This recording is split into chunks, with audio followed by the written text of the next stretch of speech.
All right, let's open our Bibles to Genesis chapter 11. And remember, we finished chapter 10 with it's a chapter mostly of genealogy, which is important, and we'll talk about that as we get to more genealogies. Chapter 11 also has genealogy, and we're being introduced to the new characters, and they're just showing their connection. So the story will jump forward, back and forth in time. So as they're finishing out a genealogy, and then they come back in chapter 11 to some details, and they'll do the same thing in chapter 11. They'll finish with genealogy, they get all the way to Abraham, and then the story kind of probably jumps backwards a little bit. But we finished with the genealogy in chapter 10, and then chapter 11 describes the next event that takes place on the earth. It says in verse 1, the whole earth had one language and one speech, and it came to pass as they journeyed from the east that they found a plain in the land of Shinar, and they dwelt there. And then they said to one another, come and let us make bricks and bake them thoroughly. And they had brick for stone, and they had asphalt for mortar. And their plan, verse 4, come, let us build ourselves a city and a tower whose top is in the heavens. And let us make a name for ourselves, lest we be scattered abroad over the face of the whole earth. So there's an intention on their part to make a name for themselves, to glorify themselves. So this group that gathers there, God had told them to spread out, be fruitful, and multiply, and they're doing kind of the opposite. They're congregating with the intention of establishing themselves. We'll see a theme. I don't know if you noticed some of the themes reading through the 10 chapters, but you're going to see a repeated theme of someone acting in a way to try to save themselves and actually creating more drama for themselves. And it's not just these guys, but they say, we're going to do this, and then their reasoning is, well, we don't want to be scattered abroad over the face of, like, we're going to try to save ourselves. What did Jesus say about saving yourself? If you try to save your life, you're going to lose your life, and it's in the surrendering of our lives to God that we actually find our lives. And we're going to see a bunch of examples of that in these chapters. So there they are. They stop in the land of Shinar. They start building some kind of tower. You probably see the remnants of certain structures like this, a pyramid or some kind of ziggurat, some kind of a thing that they think is going to connect them with heaven. It's some structure that's going to cause people to recognize them. Maybe they can gather more people to them, and they're going to be awesome is the plan. So verse 5, the Lord came down to see the city and the tower which the sons of men had built. And the Lord said, indeed, the people are one, and they all have one language. And now this is what they begin to do, and now nothing that they propose to do will be withheld from them. That is, there's no stopping them. And, you look at humanity, and it's appalling, amazing in an appalling way. It's sort of shocking, man's ability to create things that become so destructive. And so here are these people, let's congregate. God wants us to do this. Let's do the opposite. Let's congregate, let's stick together, and let's make something incredible that will tell everyone who we are. And God says, that is not good. That's not good. And so verse 7, let us go down there and just confuse their language that they may not understand one another's speech. So this is where the scattering happens. The Lord scattered them abroad from there over the face of all the earth, and they ceased building the city. So they could have separated and probably shared a language. Instead, they don't do what God wants, and it ends up in confusion. And so they're separated, and the name of the place in verse 9 is Babel. Now, Babel literally means the gate of God, and it sounds just like a Hebrew word, very closely in sound to a word that means confusion. So Babel also could have a connotation of confusion. This is where the Lord confused the language of all the earth, and from there the Lord scattered them abroad over the face of the earth. Language is a very interesting thing. In the United States, we're this melting pot of all these cultures, and people come and they speak their native tongue from the country that they came from, but then their work at learning English, and then after a couple of generations, the accent has disappeared. English has become the language. We live in a really unique place and time where so many diverse cultures and languages come together and are able to somehow, over the last 250 years, homogenize and be one people or one nationality. If you travel to other places, Ghana is not a very large country. I think it only has, 12 million, 9 million, something like that. It's not a lot of people. I think there are 70 languages in that country. It's more like a state. If you look at it, kind of is roughly, it's shorter than California, but it's not very wide. It's not very tall. And, let's say roughly around 10 million people or so, but 70 languages. And I've been in villages where you're going down the road, and on one side of the dirt, and you're far from anywhere, no electricity. You're on the dirt road. On this side of the dirt road, they speak one language. On that side of the dirt road, they speak a different language. It's really interesting how I don't understand it. But this is the root of it. God spread people out, and so they didn't really obey him, and so this is the result of it. They, in fact, try to do the opposite. So we now get into a genealogy, and we're going to focus on Shem, and it'll take us through Shem, and we're doing this because we're getting all the way up to the characters that we're introduced to, starting in,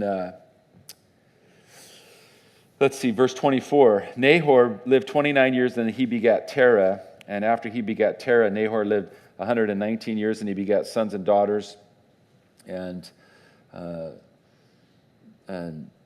let's jump down the reason why we want to get to Terah, Nahor begat Terah, then verse 26, Terah lived 70 years, and he begat Abram, Nahor, and Haran. So the whole point of this genealogy, where we've gone from Adam, and we're tracing the genealogies, and now we've come to Abraham. That's the significance.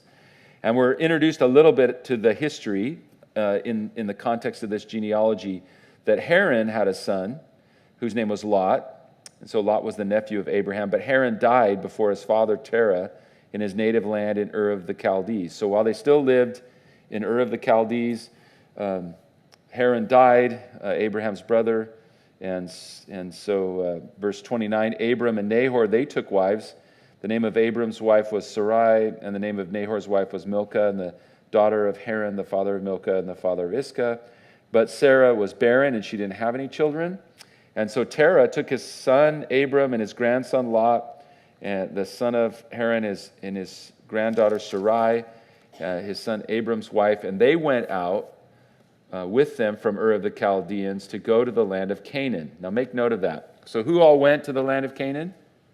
Abraham's dad and his nephew. So a bit of a group is traveling. So this part of the story isn't necessarily chronological order. It's just following logically, going through the genealogy, and then to give the information, they all went out together. But then along the way, in verse 32, the days of Terah were 205 years, and Terah died in Haran. So they were on their way to the land of Chaldeans. They came to Haran, and they stopped there, and then that's where Terah died.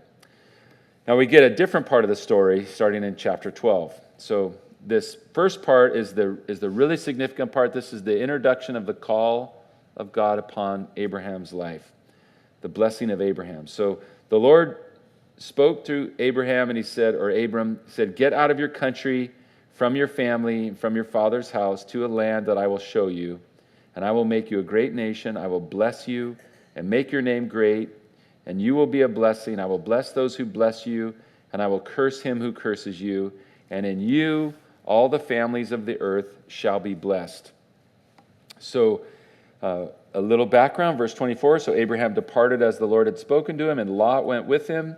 And Abram was 75 years old when he departed from Haran. So they had begun a journey. So some people wonder if this call isn't out of order chronologically, that God called him, but then he goes with his dad and he goes with his nephew.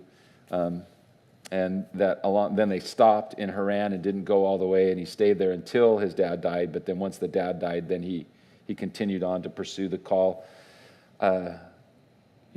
That's some speculation. What isn't speculation is God told him to leave his family, and yet he's traveling with family. So I guess when your brother dies and you're stuck with your nephew, it doesn't really matter what God says. You take care of your nephew. So his nephew is Lot. So did you read the chapters? His nephew has quite an adventure. So he kind of struggles along the way. This Abrahamic blessing, people are anti-Semitic. They might want to memorize Genesis chapter 12, verse 3. People who want to curse the Jews. I will bless those who bless you, and I will curse him who curses you. And then the promised blessing, of course, is fulfilled in Jesus. The promised blessing that will come from Abraham that will bless every nation is the Messiah for the whole world. So God's going to make him a great nation. But while this promise comes to him, he is 75 years old. His wife is up there in years with him, and they've never had a kid. And they're making this long journey from essentially Babylon or Iraq. They're walking from Iraq, and they're walking all the way to the land of Israel. It's quite a walk. He's 75 years old. They've never had a kid, and God says, you're going to be a nation. How many of you guys that are 75 feeling like becoming a nation at this point? You know, maybe by the time you're 75, you might be becoming a nation. Maybe you're into great-grandkids, and there is a whole nation of you. But this guy has no kids. He doesn't have any children yet, so it's quite a promise. And notice the promise is related to the land. Chapter 12, verse 1.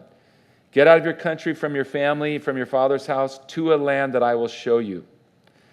As we go through the story of Abram's life and as we go through the promises of God to Israel, you'll notice that many of the promises that are related to them as a people are also directly connected to the piece of land, which is very interesting because in 1948, when they were recognized as a nation and they're back in the land that God promised them, a small part of the land God promised, that there's been a battle over the land ever since, even till today, right now today.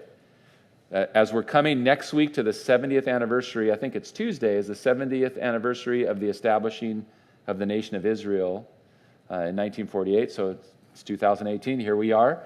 The Palestinians who live in Gaza are demonstrating in a very organized way and in a very dangerous and destructive way. It's causing the deaths of all kinds of people. They're basically 5 camps built along the border of Gaza, and they're coming to the fence, and they're throwing stones at the soldiers and trying to knock the fence over and rushing the fence as a group. And I forget what the latest death toll is, but I think it's about 30 people or 40 people that have been killed. But then it puts the Israeli soldiers in a terrible position. Is there, these guys, they've dug tunnels through there and come up out of the tunnel, out of the ground, and just attack whoever they can find. It's really a bad situation. And what is the struggle all about? It's all about the land. It's all about the land. Neither Hamas nor the Palestinian Authority recognize Israel's right to exist as a nation in the land. They don't recognize it. So, whatever your position is on that, or you want to see Israel act more humanely or whatever about their policies, how do you negotiate with people who say you have no right to be where you are? Well, where do you want us to go? We don't care where you go. In fact, we'd rather you not even be here on the earth at all. There's such radical anti-Semitism on the earth, and it's demonic. God loves Israel, so Satan hates Israel, and he stirs up hatred of Israel everywhere. Not everybody in the land, not all Arabs hate Israel. I have lots of friends that I've met and know who don't hate Israel, but it's interesting. Here's this is unconditional promise. I'm going to bless those who bless you. I'm going to curse those who curse you. So Abraham goes. He's 70 years old. He brings Sarai, his wife, and Lot, his brother's son, all their possessions, and they head out to go to Canaan. And verse 6, they arrive in the land. He passed through the land to the place of Shechem, as far as the terebinth tree that is of Moreh, and the Canaanites were in the land. And the Lord appeared to him in verse 7 and says, to your descendants I will give this land. So everywhere you're going to see, Abraham's never himself going to own any of the land. He'll buy one small piece of land, and that's where he buys it as a place to bury his wife. He will own none of the land. He will completely live and die in faith at the promise of God. Related to the land. But God tells him, I'm going to give your descendants this land.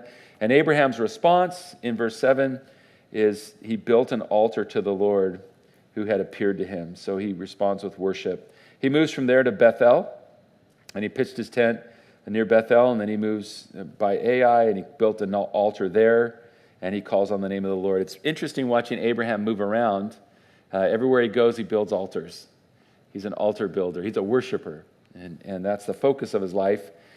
And then he goes down towards the south. He moves further south. And verse 10, we're told there's a famine that happens in the land. And Abraham then went down to Egypt to dwell there because the famine was severe in the land. It's an interesting application for us to consider for our own lives. What do you do when you're doing exactly what God told you to do and you get to the place God sent you and it's a famine? Well, you leave the place God sent you and you go somewhere else and try to survive. Remember I said there's going to be a theme here of what do you do when you're pressed?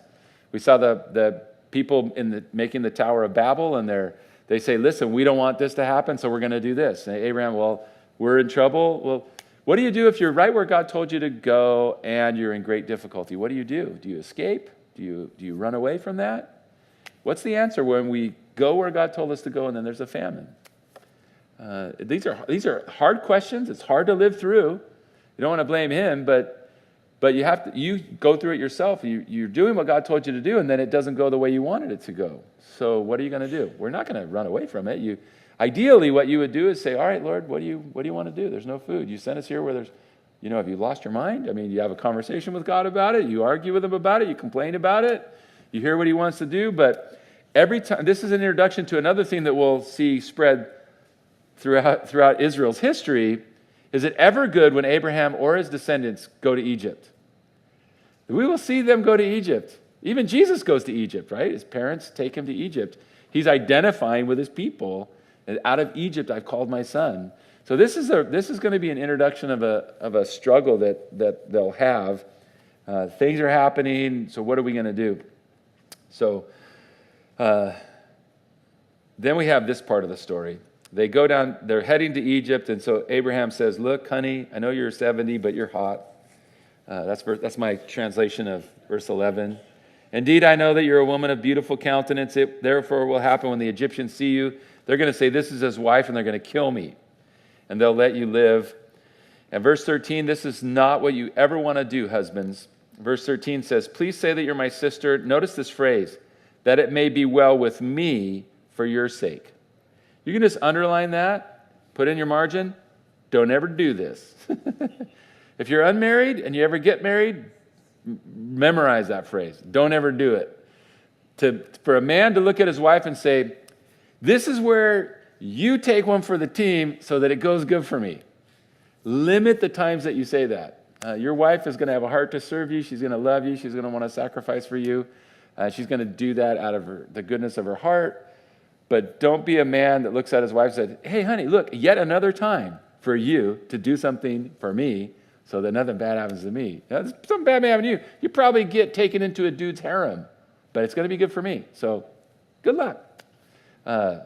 Just that phrase by itself, such a heavy phrase. So, of course, you know the story. You read it. He says, tell him you're my sister. And that was technically true. They were from the same family. They didn't have the same mom, but they were half brother and sister. So verse 14, of course, she was very beautiful. The Egyptians saw her. So Pharaoh's princes said, hey, there's a beautiful woman. And so Pharaoh goes, well, you see if you can go talk to her, family or whatever. Maybe you bring her into my harem. And so Abraham actually makes a deal. I mean, this is kind of, look at verse 16. He treated Abraham well for her sake. He had sheep, oxen, male donkeys, male and female servants, female donkeys, and camels. I mean, how does that conversation happen? So she's not your wife, sister. Okay, I'll give you a bunch of donkeys and cows. Okay. How about some servants too? Sure. It's like, she's your wife. He's making a deal for his wife. Oh my goodness. Of course, God protected him. Verse 17, the Lord plagued Pharaoh and his house with great plagues because of Sarai. So God communicated. There was some kind of discipline. Pharaoh recognizes something's wrong and understands it. Verse 18, we don't know exactly how, but he confronts Abram in verse 18. What have you done to me? Why didn't you tell me she was your wife? Why did you say she's my sister? I might have taken her as my wife. Now here's your wife. Take her and go away. So Pharaoh commanded his men concerning him, and they sent him away with his wife and all that he had. So this might be technically the first Exodus. It's a little different than the one that happens later. This time it's, get out of here, man. What are you trying to do to me? Trying to get me killed? You didn't tell me it was your wife. So whatever plagues are happening, it's supernatural. They recognize that they somehow cry out to God. God must have somehow communicated with them. And then, or maybe Sarah just had it and said, listen, he's not my brother. I mean, technically he's my brother. We're husband and wife. Or however it happens, we don't know. But Pharaoh didn't take back the dowry. He left. They got the gift, but they kicks him out. So they head back. Verse 1 of chapter 13. Abraham then. So this is the man of faith, by the way, right? Abraham. He's the man of faith. He's the example of faith. So it's a great example to not follow. Not all of it, some of it. The only perfect example you find in the Bible is our Lord and Savior, Jesus Christ. The rest of us can relate to every other character in the Bible. So they go back up, and they're living in the south of Israel, what we know as now Israel. He has become very rich. God's been blessing him. He has livestock and silver and gold. So he's been very successful in his endeavors.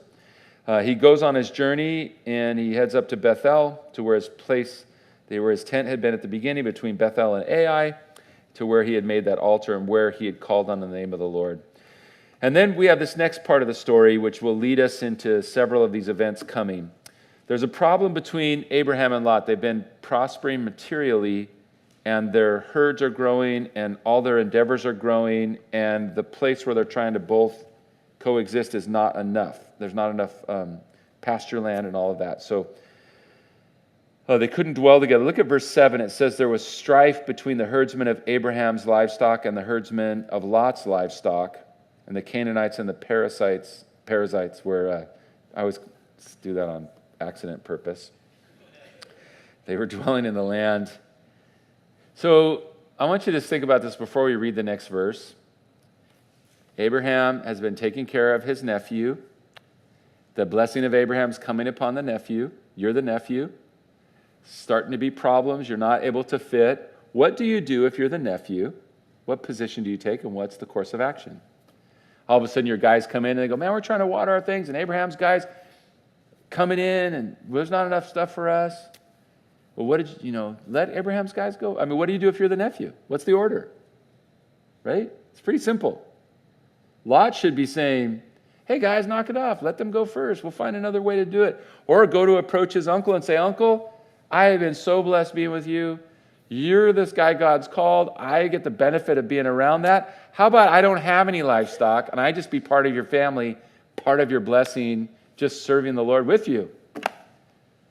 But the guy's accumulating, and they come in contact, and he does not take the low place. He's got sights that are set on his wealth. Because look at how the story unfolds.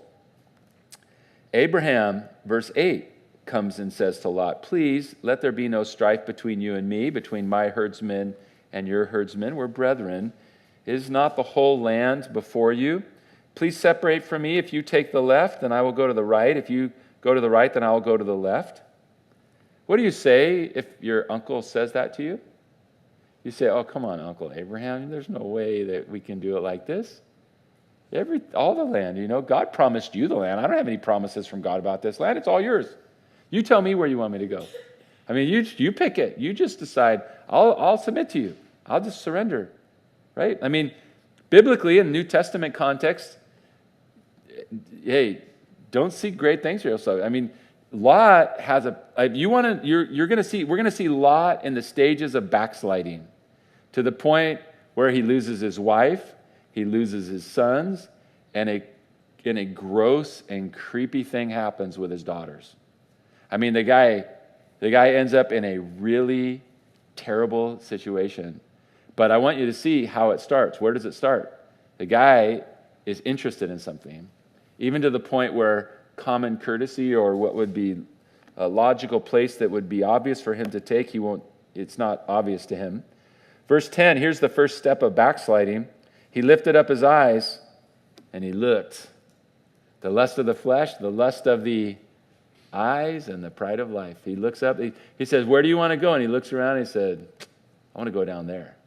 I want to go down the Jordan Valley, all those rich minerals flowing down from Mount Hermon, all those years, and being deposited down there, and all this beautiful lush land. I don't think it looked then like it looks now, even definitely in the last 100 years or whatever, but it was different. Something happens when Sodom and Gomorrah is destroyed that changes the topography, I think. So I think it was just this beautiful area, and it's the primo spot. And he said, that's what I want. I want that spot. So he looks down there with his eyes. He saw that it was well watered. This is before God destroyed Sodom and Gomorrah, verse 10 says. And it's like the garden of the Lord, like the land of Egypt as you go to Zoar. So look at verse 11. He made a decision. And what was his decision based on? It's based on money. If I go down there, I'm going to get richer. This is better land than any other land that is here. And this is a material decision. Can I just suggest to you that you don't want to follow this example? When you're thinking about what you're going to do with your life, do not make your decisions based upon the material benefit. Make your decisions based upon the spiritual reality. What's the call of God? What's God saying? Lot's story would have been so different if he would have just said, you know what? I know who I am in the Bible. I am a minor character. I am a nobody. And what's good about me is I'm related to you. And I just want to be with you and be where you are and do what you're doing. And I'll just be like your son, man. Or I'll just be your brother that's just with you, supporting you in what you do. It's all yours. God gave it to you. He's given it to your descendants. You're the man. I'm just a minor character, and I'll just be with you. I don't need anything. I'm living with you. This is the best thing in the world. But it's his self-centered drive to have it for himself, and it's so destructive. He loses everything. Everything that he went down there to get, everything that he got, he loses all of it. When they escape from Sodom, they leave with the clothes on their back. And his wife dies on the way, and he lost his children. It's such a sad story. But this is where the backsliding begins. He chose this place, and so they separated from each other. Abraham dwelt in the land of Canaan, and Lot dwelt in the cities of the plain, and he pitched his tent all the way up to Sodom. And of course, they knew this. Verse 13 is telling us now, we don't know this, but the men of Sodom were exceedingly wicked and sinful against the Lord. And that didn't stop him from going. This is going to be better for me materially. It might be terrible for you spiritually. But I'm going, man. I can make money there. But that place is crazy. Like, do you want to be, hey, it's money, man. It's money. Oh, what a bad decision Lot makes. Now the Lord then reaffirms to Abram, verse 14, lift up your eyes and look everywhere you can see, north, south, east, west. This is the land I'm going to give to you forever. So God's promise, I don't think there's any other people on the planet who can truly claim to have a right to any piece of ground other than the descendants of Abraham, right? Like, all of it belongs to God. The only people I know that God promised any specific piece of land to is these people, and God told them which piece it was. So I'm going to make your descendants like the dust of the earth, so that if a man could number the dust of the earth, your descendants could be numbered. So walk through the land, and it's all yours. And Abraham moved, and then he went into Hebron. And then at the end of verse 18, he built another altar. Now we have the third altar that we've read that he built. So everywhere he goes, he's a worshiper. He built an altar. Whatever chaos is going around him, this guy's not about the materialism. He's about the Lord. And he's not making his decisions based on the materialism, but God just keeps blessing him. It's not that he's not rich. He's a rich man. So there's no problem, no sinfulness in being rich. The sinfulness of Lot is not in being rich. The sinfulness of Lot is in his lust and his greed. It's corrupted him. Then we read of this attack. So his backsliding immediately starts with consequences. Perhaps this could have been a wake-up call.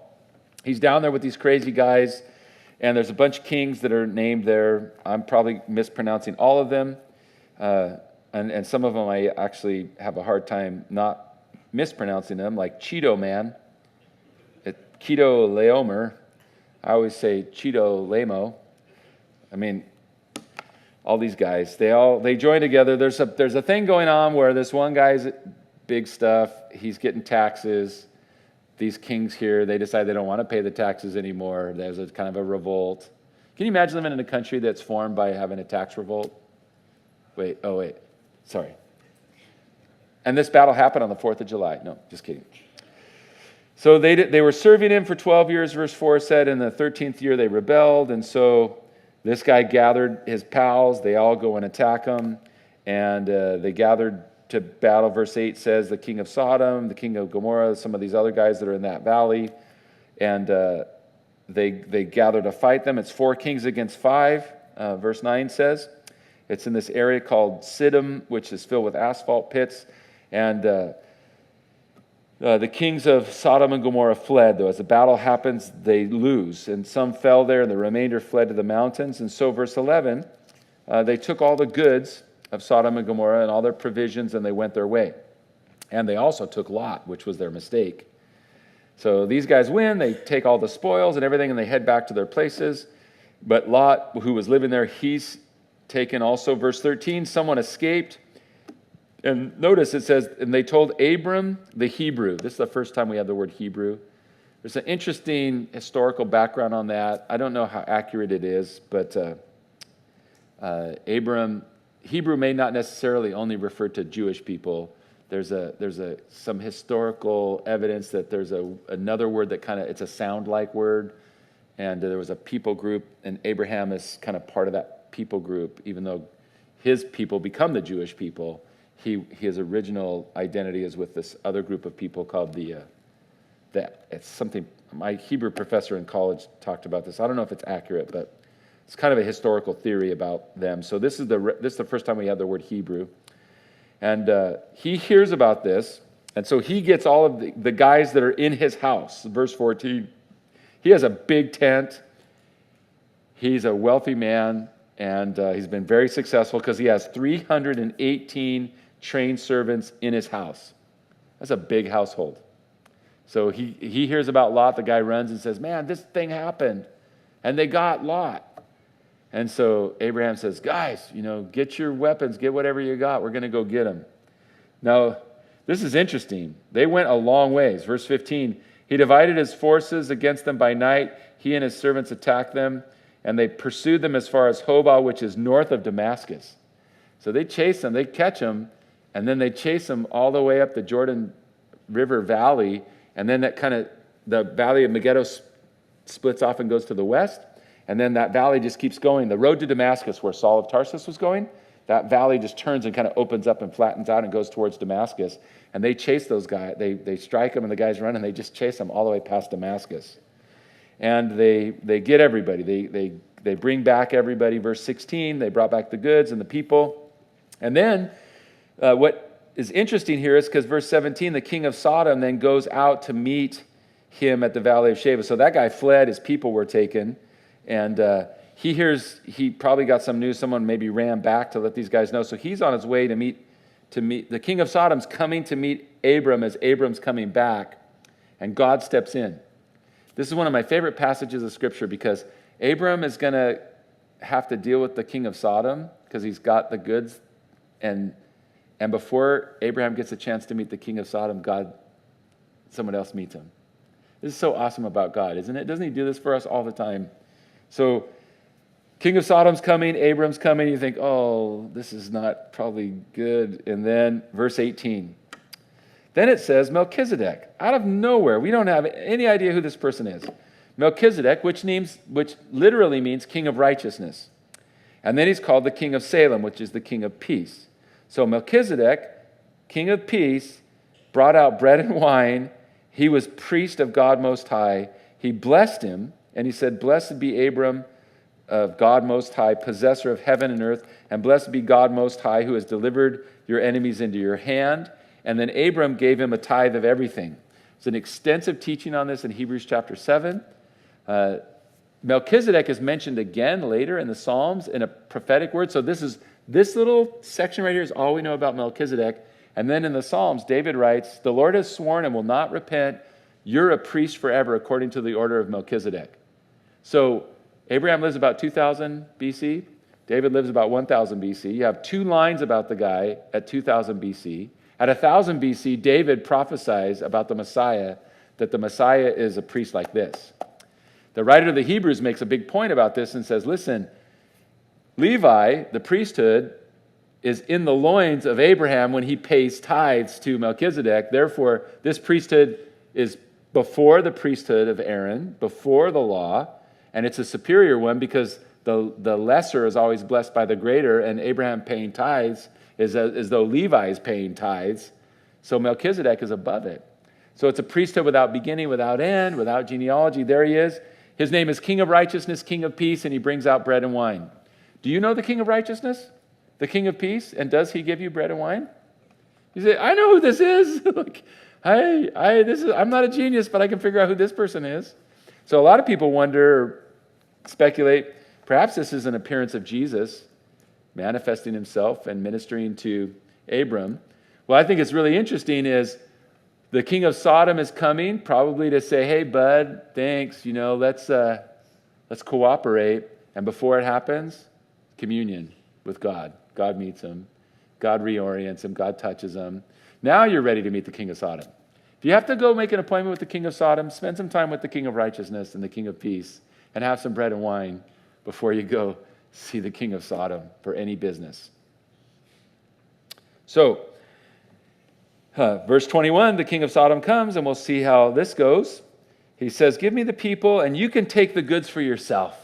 I'm going to be so generous. I'm going to let you have the goods. Actually, I took them. You weren't able to take them. I rescued them. They're actually mine. Like coming and giving him orders. But then look what Abram says. This is one of the coolest verses. Abram said to the king of Sodom, I've raised my hand to the Lord, the God of God Most High, the possessor of heaven and earth, that I will take nothing from a thread to a sandal strap, and that I will not take anything that is yours, lest you should say, I've made Abraham rich, except what the young men have eaten, and then the portion of the men who went with me, Aner and Eshcol and Mamre. Let them take their portion. So the other guys can have their portion. I'm not taking anything from you, not even a thread, not even a shoelace, because you can't take credit for what God's doing in my life. Isn't that awesome? So he's prepared for the meeting by being with the true king. So then after this, God appears to him again. One of the great promises to Abraham in verse 1 of chapter 15, he says, do not be afraid, Abram. I am your shield, your exceedingly great reward. An awesome promise. I'll be your reward. The king of Sodom is trying to give you some money. Look at Lot. What reward does Lot want? This thing could be a wake-up call for Lot. Now, how did it go for you? Like, Abraham, I'm just going to stay with you, man. We just got conquered. These guys are psycho. They made it a rebellion. I don't know if I want to be in cahoots with these guys. I'll just come home. And it doesn't get his attention. But Abraham's not interested in that. He's interested in the Lord. So God is reaffirming his commitment to Abraham, and then Abraham now challenges God. He says, Lord God, what will you give me, seeing I go childless, and the heir of my house is Eleazar of Damascus? And he says, look, you've given me no offspring. Indeed, one born in my house is my heir. And so this wonderful promise from the Lord in verse 4, this one will not be your heir, but one who will come from your own body will be your heir. And then he brought him outside. This great statement, we looked at it this morning. He said, look toward the heaven and count the stars if you're able to number them. And he said to him, so shall your descendants be. And he believed in the Lord, and he counted it to him for righteousness. So shall your descendants. Now I said this morning, I'll say it again, I would call that an unfortunate translation. It's not necessarily wrong. The word is singular in Hebrew, so it's literally, so shall your seed, singular, be. There are other places where he uses that idiom, seed singular, and it's definitely referring to descendants plural. But in this particular case, and I think I'm on good ground because Paul the Apostle makes a big point in Galatians 3 and says, seed singular. So if I'm the translator of the New King James, I'm not disagreeing with Paul on this one, okay? This is a case where the translators are smarter than the apostle. And so they're translating it in a way that it's probably an okay way to translate it. The context will tell you. Well, the context tells you it's singular. Why? We know from looking at the context, because his belief in the seed, God counts him righteous. What's the kind of faith that you have that gives you righteousness? It's faith in who? In Jesus. That's seed singular. That's the point that Paul makes. It's all of Galatians chapter 3. So we don't have time tonight to go over it. We did it this morning. If you weren't here this morning, you can check the message. But this is a tremendous passage of Scripture. We're just up to Genesis 15, and if this is all we had in the Bible, we could completely preach the gospel. We had the prophecy of Genesis chapter 3 to the woman. I'm going to put enmity between your seed and her seed, he says to the devil, and you're going to bruise his heel, and he's going to crush your head. So we're looking for a seed of a woman to come and be the destruction of the devil. We have Melchizedek appearing, the king of righteousness, the king of peace. There's a priesthood that Abraham recognizes, submits to, surrendered to, and then a promise, the seed of Abraham, trusting in the seed of Abraham brings an accounting of righteousness from God. It's tremendous passage of Scripture. So the Lord then reiterates the promise in verse 7. He says, I'm the Lord who brought you up out of the land, or out of Ur of the Chaldees, to give you this land to inherit it. And Abraham says, how will I know that I'll inherit it? So they make a covenant about the land. And you read about it, that Abraham takes these animals, and it says he cuts them in half. Look at verse 10. The 3-year-old heifer, the goat, the ram, the dove, the pigeon, they're all cut in half in verse 10. He cut them in two down the middle. Now, we don't normally sign covenants like this. So if you're going to make an agreement with someone, and it's a legal agreement, you don't go buy a cow and a goat and some birds and cut them in half, like literally in half, so they're cut in half. And what they would do, you cut them in half and you pass between the halves. I pass between the halves, you pass between the halves. We're on the other side now. We've touched blood. The deal's done. That's how you make a covenant. And the Hebrew word, there's a root. The root of the Hebrew word to make a covenant is to cut a covenant. And it goes back to this. It's a very ancient tradition. It's not only with Abraham. We have other writings that describe this in this part of the world, making a covenant this way. So he says, how will I know? And God says, I'm going to make a covenant with you. So he cuts the things. He didn't cut the birds in half. He cuts everything else in half. He's touched blood. And he drives away the carcasses, or the vultures from the carcass. The sun goes down. He falls asleep in verse 12. And a horror and great darkness comes upon him. And God spoke to him as he sees this fire pass through. And God tells him, your descendants are going to be strangers in a land that's not theirs, and they'll serve those people. They'll be afflicted for 400 years. And then the nation whom they serve I'll judge, and they'll come out with great possession, but you're going to die in a good old age. And in the 4th generation, they'll return here because the iniquity of the Amorites is not yet complete. So here's what happened. Verse 17, it came to pass when the sun went down, it was dark, that behold, there was a burning torch that passed between the pieces. And on that day, the Lord made a covenant with Abram. So this is when the Abrahamic covenant is signed by God and by Abram. What we have in 12, we could call it a record of the Abrahamic covenant, but it's a promise. This is when the covenant is signed. Abraham believes God, and it's counted him for righteousness. He's uncircumcised. This covenant is made after he's declared righteous. The priesthood comes later, and the law of Moses. Moses comes up, 500 years later. The law comes later. There's no 10 Commandments. There's no people. He's not even Abraham. I keep calling him Abraham, but he's not Abraham yet. His name is still Abram. But before this covenant that God makes with him, God declares him righteous. And what's the basis of his righteousness? He believes in the seed that will come. And who have you believed in? You believed in Abraham's seed who would come. And so what does God give you? He gives you righteousness. That makes you exactly the same as Abraham. We're identical to Abraham. Abraham was counted righteous because of his faith in Jesus, Paul says. Paul says the seed is Christ in Galatians chapter 3. So God makes this covenant, but notice in verse 18, it's specifically about the land. To your descendants, I've given this land. Now notice the borders. You might want to copy this and mail it to the UN. It's a little bigger than Israel is today. So from the river of Egypt, what river is that? The river of Egypt? That's the Nile River. That's okay. To the great river, the river Euphrates. Where's that? That's up in Iraq. It's big land. The Kenites, the Kenizzites, the Cabanites, all these ancient people groups that are living there. So this land is all yours. I've given you this land. And this covenant, they sign it. So God's going to do it. So chapter 16 shows us the benefits of compromise and being driven by your fear.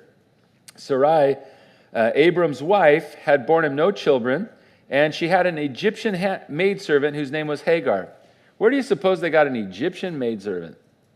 Have they ever been to Egypt? Oh yeah, there was that time when God sent them someplace, but it didn't seem like they're going to make it, so then they went to Egypt, and then they come back from Egypt, and this is a historical narrative, so you just have to say, this is an interesting story, Careful about compromise. So Sarah has a wonderful idea. She says, well, the Lord's not doing this, and so let's help him. Maybe we misunderstood God. Maybe God needs our help. Can I just suggest to you that God doesn't need your help? That's sort of like theology. The most basic concept of theology is God doesn't need you. And we need to be reminded of it. It's so basic that many times we forget it and we start striving. We can't. It's not doing what we want it to do, so what am I going to do? I'm going to help him. Well, what did he tell you to do? He said to wait. Okay, well, why aren't you waiting? Because he needs help.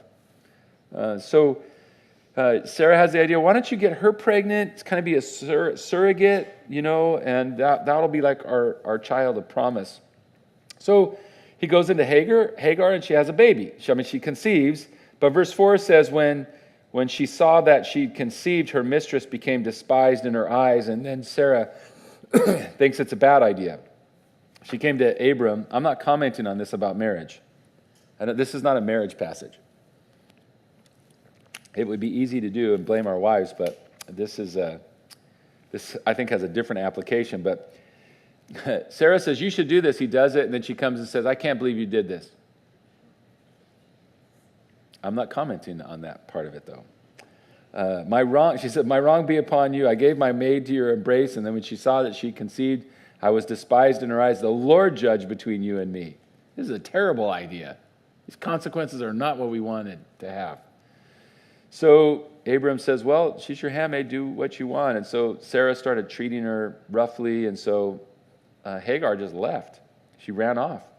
And an angel found her. She was out in the wilderness. The angel appears to her and says, where have you come from, where you're going? And she said, I'm fleeing for my life, from Sarah. And verse 9, the angel tells her, go back, return to your mistress, and submit yourself under her hand. And then the angel gave her a promise, I will multiply your descendants exceedingly so that they will not be counted for multitude. So Ishmael, who is going to be born, he'll also be a great nation. You're with child, you'll bear a son, you'll call his name Ishmael. The Lord has heard your affliction. He's going to be crazy. He'll be a wild man. His hand will be against every man's hand will be against him, and he'll dwell in the presence of his brethren. So she called the name of Then she called the name of the Lord who spoke to her.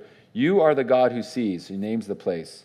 Have I seen him who sees me? And the name of the place was Beer Lahai, and it's between Kadesh and Bered. And so she bore Abraham a son, and Abraham named his son Ishmael.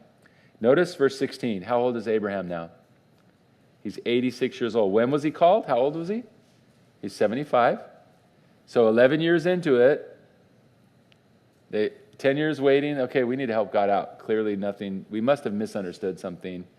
How many times do we read God spoke to him between when God first called him and when Ishmael's born? You can read through this and you think, boy, Abraham has God speaking to him all the time. Count them.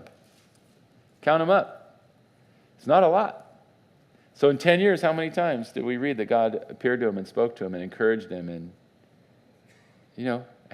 3?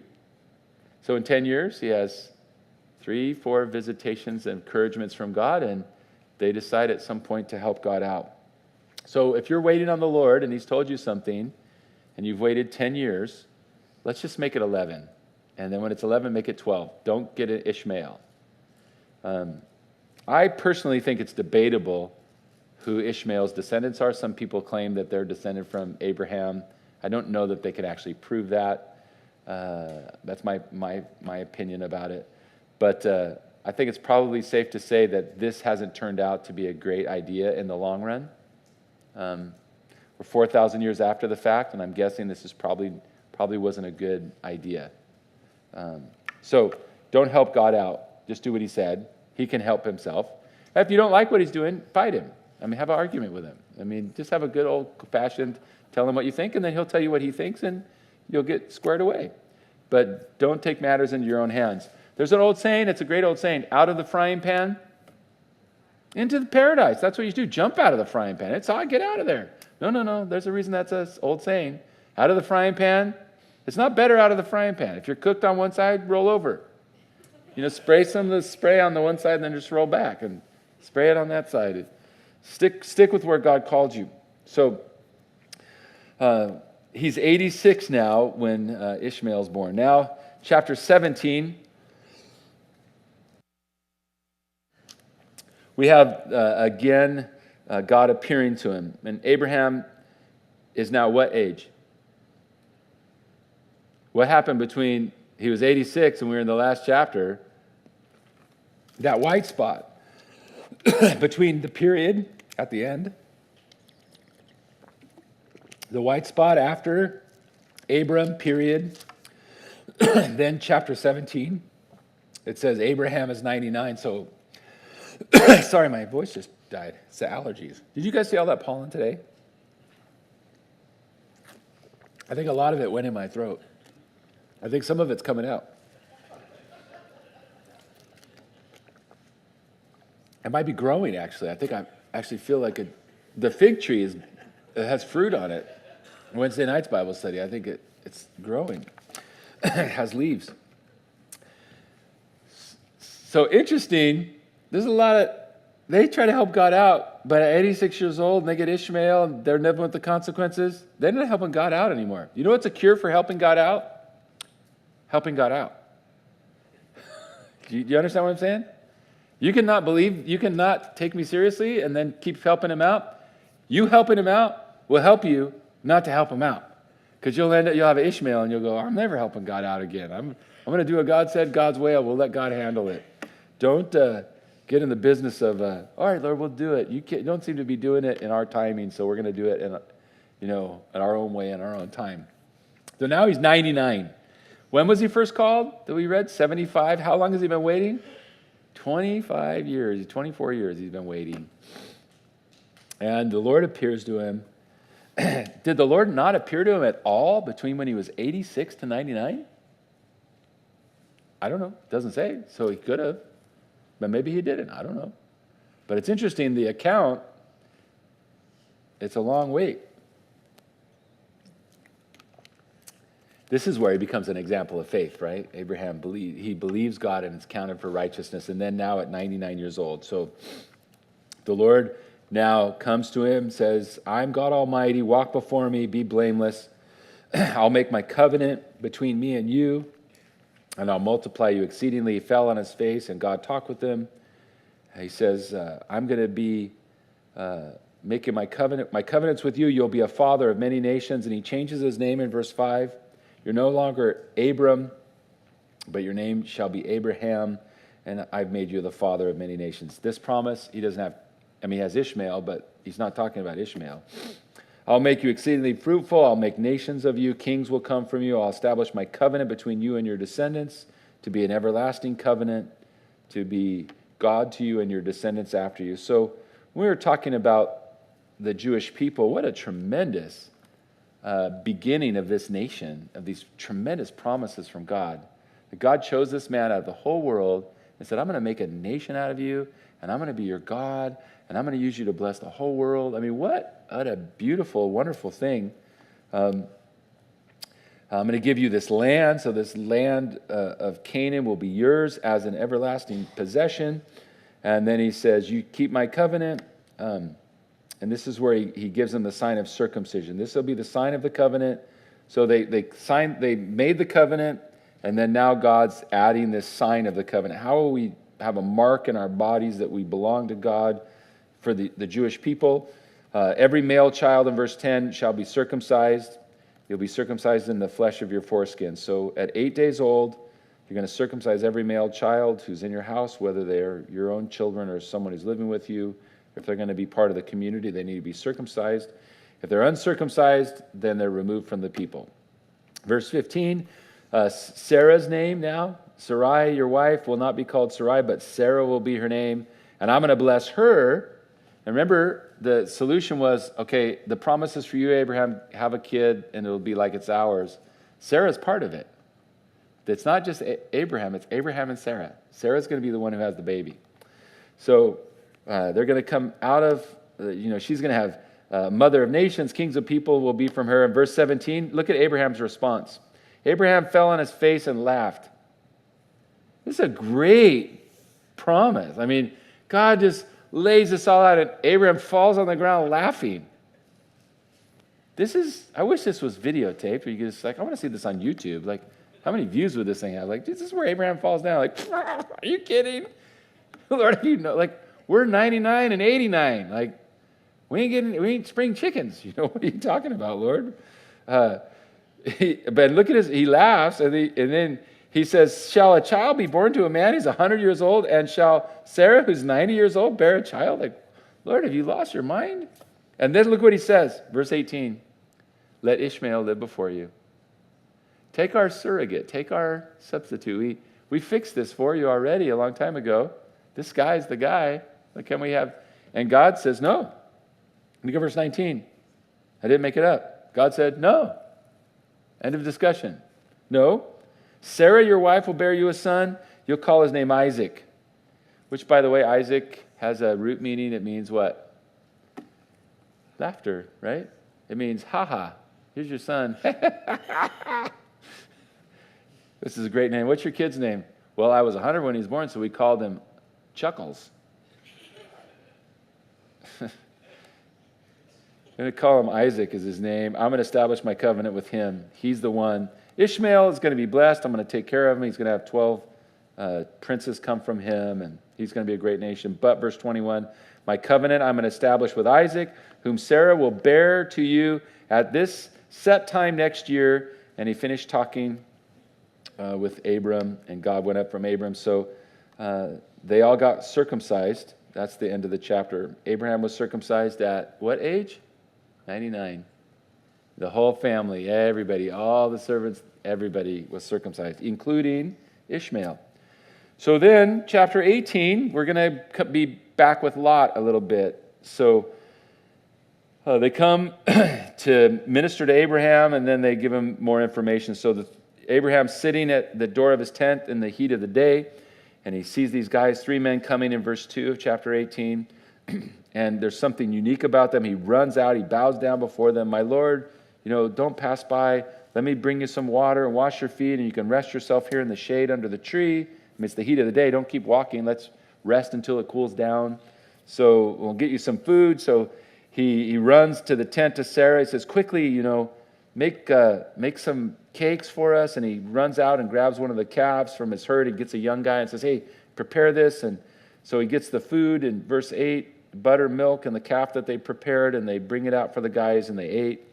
And so then the men, the 3 guys, there's something supernatural about them. And he seems to have recognized it. They say, where's Sarah? He said, well, she's in the tent.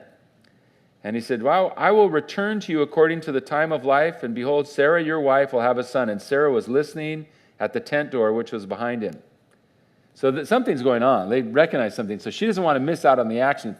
These guys were sitting out there talking. She's not really welcome to come sit, but she's at the listening. Like, what are they saying? What's happening out there?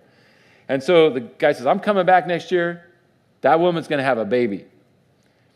And she's listening. Sarah and Abraham were well advanced, verse 11 says, and Sarah had passed the age of childbearing. That means she's not ovulating anymore. She's gone through menopause. She can't have a baby. It's physically impossible for her to have a baby. And she hears this, and so verse 12, Sarah laughed within herself, and she said, after I've grown old, am I going to have pleasure, my Lord being old also? And so then the Lord, so that's why we know it's supernatural. Verse 13, the Lord said to Abraham, so some way the Lord's manifesting himself, these 3 that are there, 2 of them are going to go on down to Sodom, and one of them is the Lord speaking to him. So a theophany, they call it, or a Christophany, appearance of Jesus, or some appearance of the Lord in some way that Abraham could perceive. It's like an appearance like a man, but really it's God. But this is comical. The Lord says, why did Sarah laugh? Saying, shall I bear a child when I'm old? Is there anything too hard for the Lord? What's the answer to that? Yes, there is. You know there is, because that's why you have anxiety. If there wasn't anything hard, you know the answer to write it out for the Sunday school class, but if you really believe that, then why do you stress out? Because there's lots of things that are too hard for the Lord. The traffic's too hard for the Lord. How much money you make is too hard for the Lord. Finding this is too hard. Everything's too hard for the Lord. That's why we're stressed out all the time. Do you understand my point? You're quick to say nothing's too hard for the Lord, except for when you have to put it into practice. I mean me. I don't mean you. I'm just preaching that one to myself. Is there anything too hard for the Lord? Of course there's nothing too hard for the Lord. Well, then why am I anxious? Because everything except for this. I don't know what he's going to do about this. At the appointed time, I will return to you. And then look at verse 15. This is the part that's comical. Sarah said, I didn't laugh.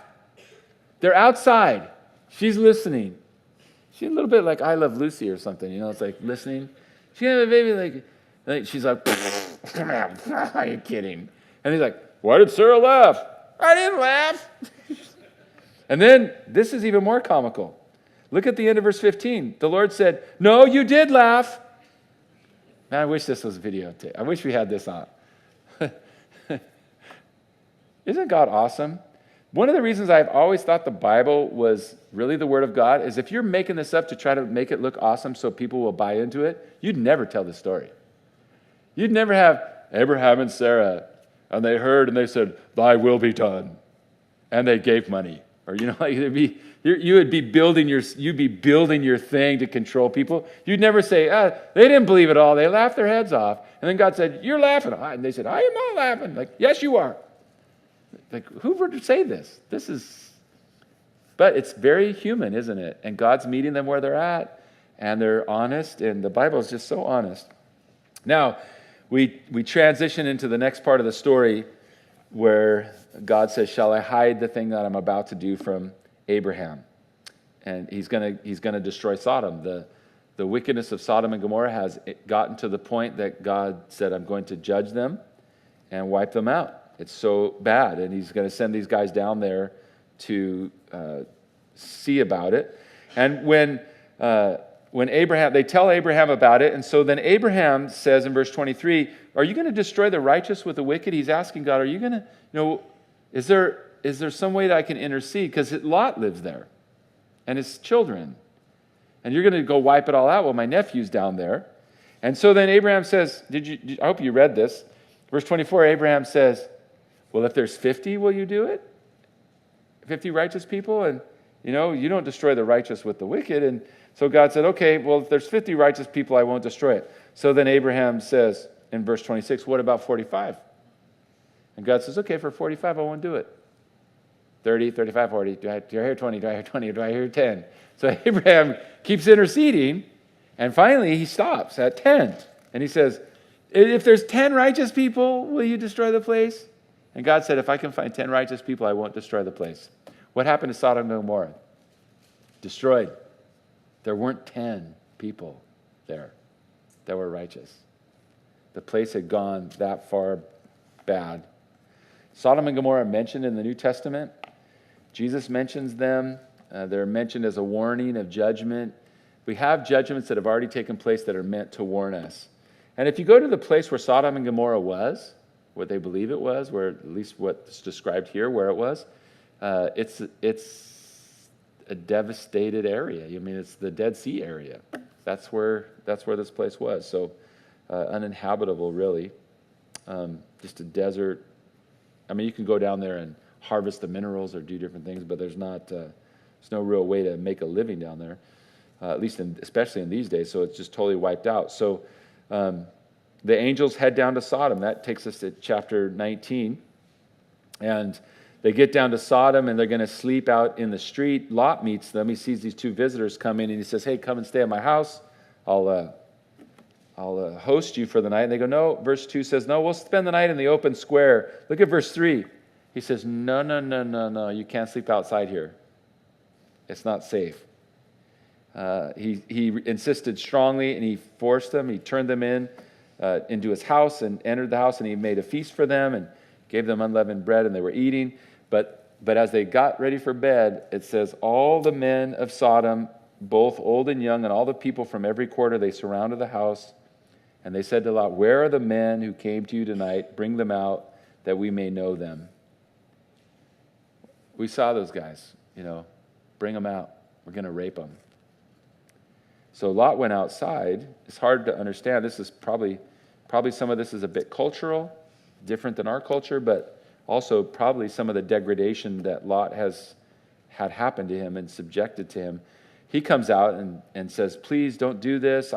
And verse 8, this is something I've never really understood. He says, I've got 2 daughters.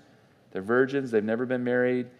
Let me bring them out to you, and you can do to them as you wish, but do nothing to these men since they've come under my roof. So the need to show hospitality and protect his guests is more important to him than protecting his own children.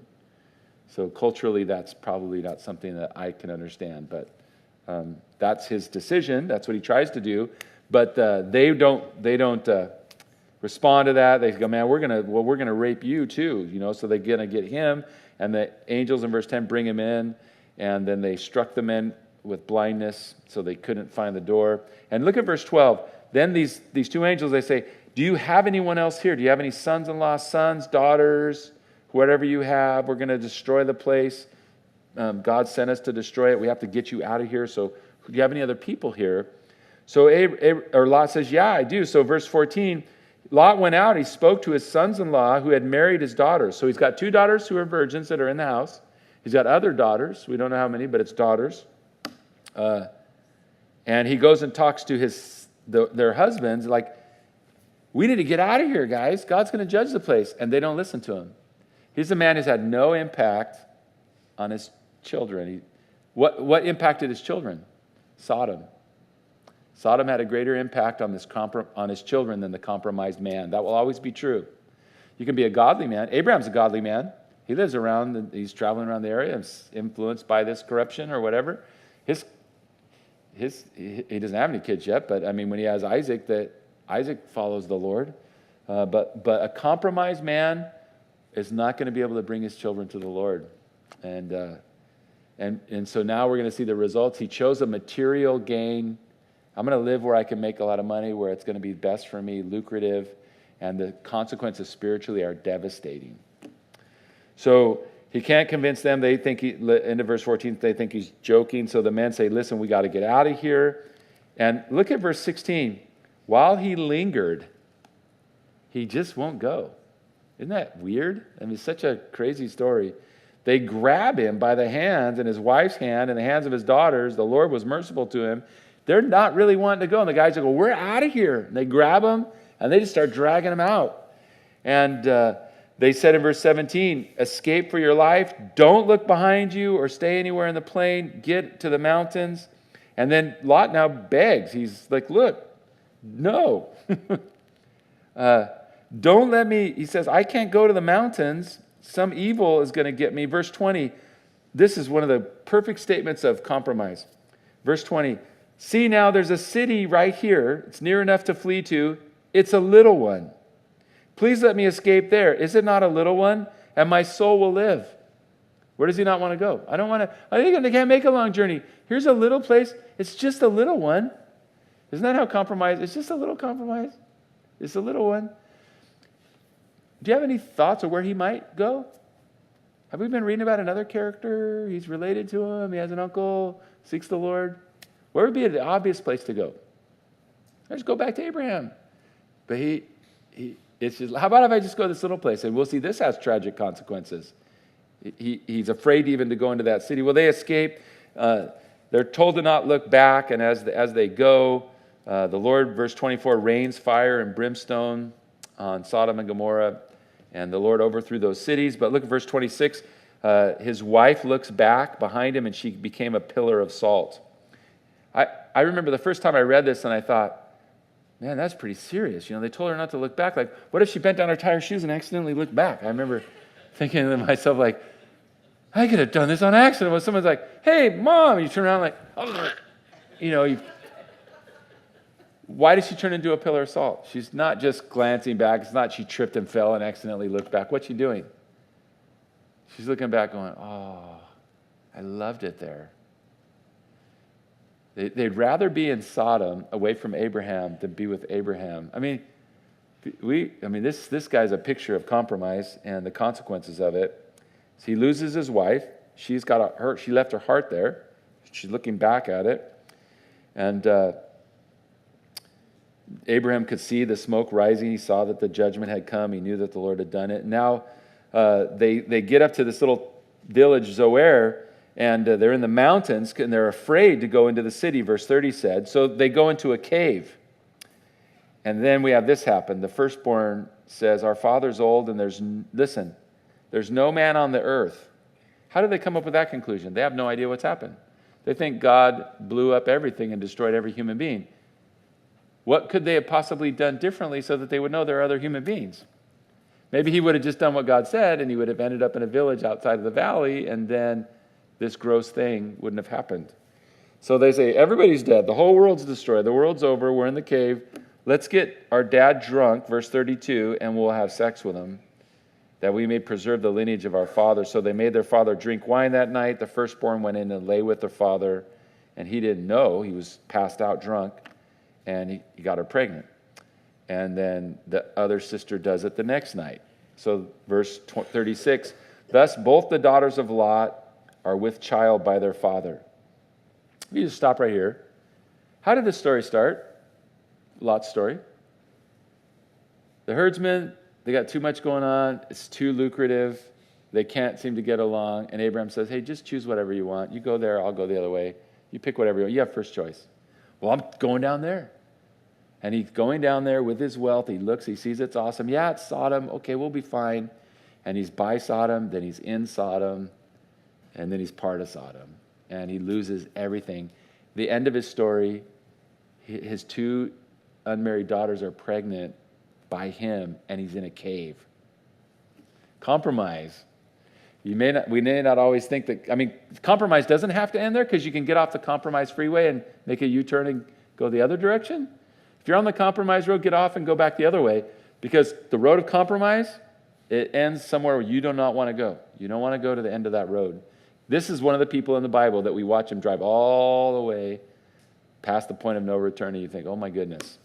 Here's some redemption hope for you. The firstborn bore a son and called his name Moab. He's the father of the Moabites to this day. Do you guys know any famous Moabites? Is there a book in the Bible about a Moabite woman? What's her name? Ruth? Does she have a famous kid? Well, I think she has a great-grandson. I think it's the great-grandson. And his name is what? David. You know another famous person descended from a Moabite? Jesus. Jesus is descended from David. David's, I think, great-grandmother is Ruth. So the Moabites, well, this is where they begin. Ruth, Jesus. So there's the redemption story all over the place. Even with all the human failure and tragedy, the grace of God's always shining. Then we have chapter 20, and it's like a repeat. I think we've had this before, so we can handle this chapter pretty quickly. It's the same thing we already had. Verse 1, Abraham journeyed from there to the south, and they went to Kadesh and Shur, and they stayed in Gerar. And Abraham said of Sarah, his wife, she's my sister, because that worked so well the first time. So the king's like, man, she's gorgeous. She's the best looking 95-year-old I've ever seen. And he takes her into his harem to be his wife.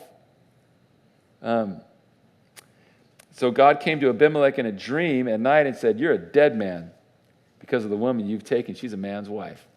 So Abraham is not a perfect man, and he's not the perfect example of faith, but he is a good example, and he's a good man, but he does have major failures. And so Abimelech says, hey, Lord, are you going to slay a righteous nation? He told me she's my sister. And she herself even said, he's my brother, and in the integrity of my heart and innocence of my hands, I've done this. And God said, yeah, I know you did this in the integrity of your heart. That's why I kept you from sinning against me. Therefore, I didn't let you touch her. Now, notice verse 7. This is the first time the word prophet occurs in the Bible.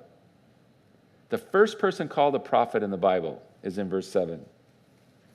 Now, therefore, restore the man's wife, for he is a prophet. Who's the first prophet mentioned in the Bible? Abraham.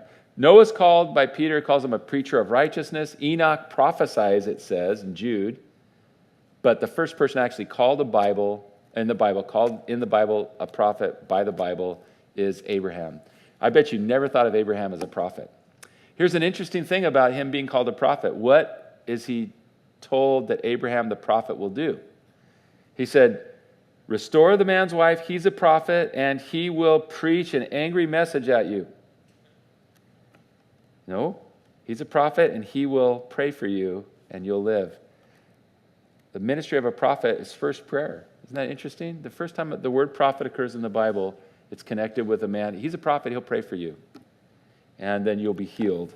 So he prayed for him. Abimelech comes and kind of says the same thing as Pharaoh. Like, what in the world did you do? You try to kill me? You shouldn't do stuff like this. And why were you thinking this? And he gives him his excuse. And so Abimelech, he says, okay, well, here's some more stuff. The oxen, verse 14, sheep, oxen, male and female servants, he gives them. And he restores Sarah, and he says, you go live wherever you want. And then he says to Sarah, look, I've given your brother these things. This vindicates you, and that's her rebuke, the dowry's paid as she goes back.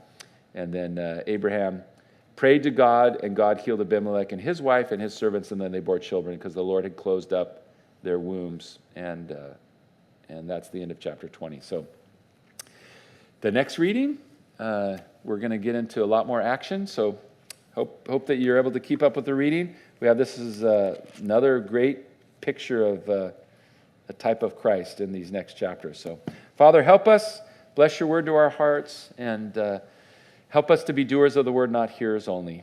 Help us to trust you and follow you and believe in Jesus and be counted righteous.